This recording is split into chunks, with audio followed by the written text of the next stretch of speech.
BRS కు వరుస షాకులు తగులుతూనే ఉన్నాయి. ఇక తాజాగా మరో ఎమ్మెల్యే కాంగ్రెస్ కూటికి చేరిపోయారు. రాజేంద్రనగర్ ఎమ్మెల్యే ప్రకాష్ గౌడ్ కాంగ్రెస్ పార్టీలో చేరారు. పీసీసీ అధ్యక్షుడు ముఖ్యమంత్రి రేవంత్ రెడ్డి సమక్షంలో కాంగ్రెస్ లో జాయిన్ అయ్యారు.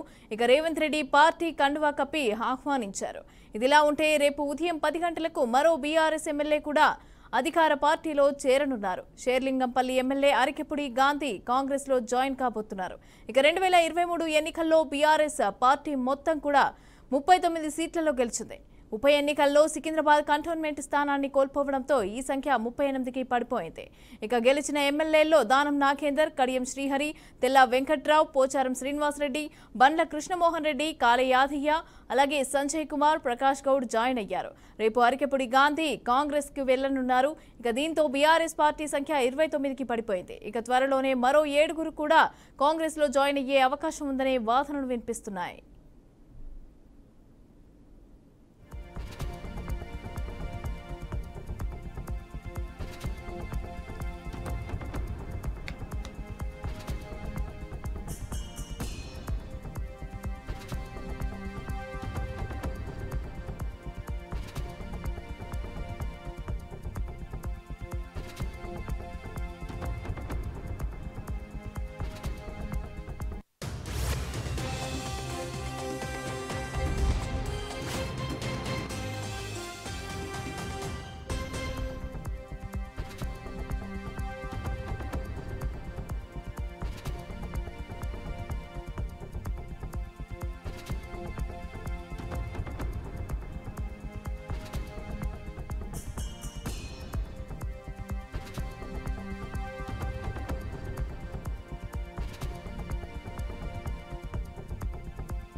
రెడ్డిగా ఇదే అంశానికి సంబంధించి పూర్తి డీటెయిల్స్ అందించడానికి మా అవుట్పుట్ ఎడిటర్ రాములు సిద్ధంగా ఉన్నారు. రాములు, చెప్పండి, ఈ తెలంగాణ బీఆర్ఎస్ ఎమ్మెల్యేలకు సంబంధించి అయితే కాంగ్రెస్లో చేరుతున్నారు. అయితే ఏ విధంగా చూడొచ్చు అంటారు? అంటే వాళ్ళ సొంత ప్రయోజనాల కోసం చేరుతున్నారా? చెప్పడం అయితే అభివృద్ధి కోసం చేరుతున్నాము, మా ప్రాంత అభివృద్ధి కోసం అనేసి అని చెప్పైతే చెప్పడం జరుగుతుంది. అంటే ఏ విధంగా చూడొచ్చు అంటారు?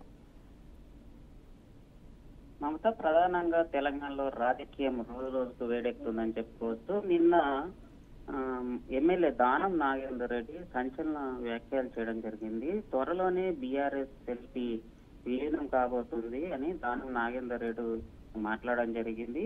అట్లాగే బీఆర్ఎస్ పార్టీలో మిగిలేది 4 మాత్రమే ఎమ్మెల్యేలు మాత్రమే అని చెప్పడం జరిగింది. మొత్తానికి ఒక కేసీఆర్ ను కలవాలంటే, గతంలో ఎమ్మెల్యేలు కలవాలంటే అపాయింట్మెంట్ కూడా దొరికేది కాదన్నారు.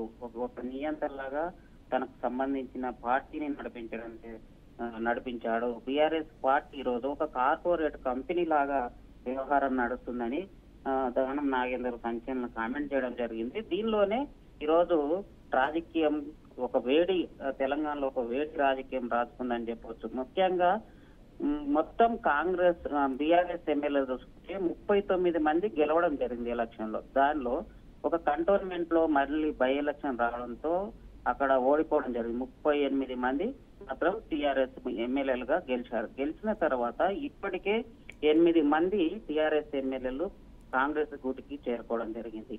దీన్ని బట్టి చూస్తే నిజంగా బీఆర్ఎస్ పార్టీకి ప్రతిపక్ష హోదా దక్కాలంటే దాదాపు 14 మంది పార్టీలో ఉంటే మాత్రమే ప్రతిపక్ష హోదా ఉంటుందని చెప్పుకోవచ్చు. ఈ మొత్తం వ్యవహారాన్ని చూస్తే రేపు అసెంబ్లీ నిర్వహించే క్రమంలోనే, అసెంబ్లీకి ప్రారంభం కన్నా ముందే మొత్తం ఎమ్మెల్యేలను మొత్తాన్ని కాంగ్రెస్ లో చేర్చుకొని ప్రతిపక్ష హోదా లేకుండా చేయాలని రేవంత్ రెడ్డి ఒక ప్లాన్ చేసినట్లు తెలుస్తుంది. దీనికి సంబంధించిన మొత్తం వ్యవహారం అంతా ఈరోజు తెలంగాణలో ఒక రాజకీయ సుడిగుండంగా మారిందని చెప్పుకోవచ్చు.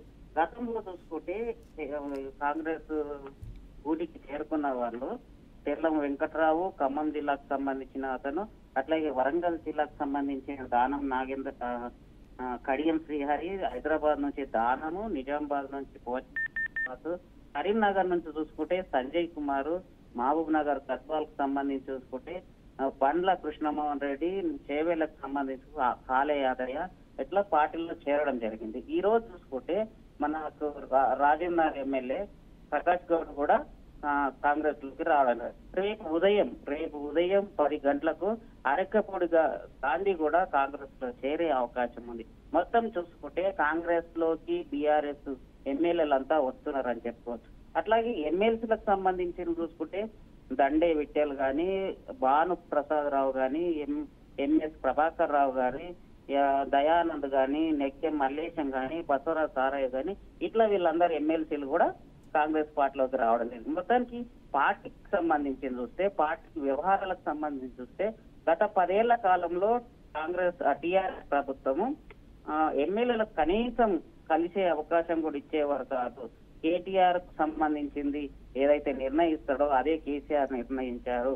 కాబట్టి ఈ 10 ఏళ్ల ఏళ్లలో కేటీఆర్ బినామీలను 1000 కోట్లు దండుకున్నారని దానం నాగేందర్ విమర్శ చేయడం. మొత్తానికి సంబంధించిన కాంగ్రెస్ సంబంధించిన బీఆర్ఎస్ ఎమ్మెల్యేలు మొత్తాన్ని కాంగ్రెస్ గూటికి చేర్చుకునే అవకాశం కనిపిస్తుంది. రేపు ప్రతిపక్ష హోదా లేకుండా బీఆర్ఎస్ కు చేయడానికి కాంగ్రెస్ రేవంత్ రెడ్డి ప్లాన్ చేసినట్టు తెలుస్తుంది. మమత. రైట్, థ్యాంక్ యూ రాముడు.